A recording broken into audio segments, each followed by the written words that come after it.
नमस्कार मंडळी, तुमचं पुन्हा एकदा एका नव्या व्हिडिओमध्ये स्वागत आहे। मंडळी, ओबीसी नेते लक्ष्मण हाके यांनी मराठा समाजातील मुलींबद्दल एक वादग्रस्त वक्तव्य भर सभेमध्ये केलं होतं।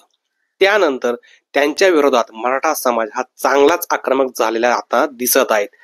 बीड मधून एक मोठी बातमी आता समोर आली आहे। तर मित्रांनो, परळी येथे लक्ष्मण हाके यांच्या विरोधात गुन्हा देखील दाखल करण्यात आलेला आहे। यावेळी गुन्हा दाखल करायच्या वेळेस खूप मोठ्या संख्येने मराठा समाज हा तिथे उपस्थित होता।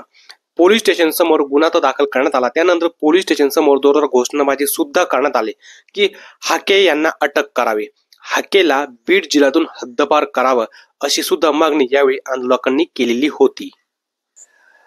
दरम्यान बीडच्या नेकनूर मध्ये सुद्धा हाके यांच्या विरोधात अजामीनपात्र गुन्हा दाखल करण्यात आलेला आहे। म्हणजे हे जे वादग्रस्त विधान त्यांनी केलं त्यानंतर परवापासून हाके यांच्या विरोधात 3 गुन्हे आतापर्यंत दाखल झाल्याची माहिती समोर येत आहेत। यामुळे हाकेंच्या अडचणी वाढण्याची सुद्धा शक्यता वर्तवली जात आहे। आदरणीय मनोज जरांगे पाटील यांनी हाकेंचा चांगला समाचार घेतला आहे। तसेच अनेक मराठा मंत्री लोकांनी सुद्धा आता हाकेंचा समाचार घेण्यास सुरुवात केली आहे।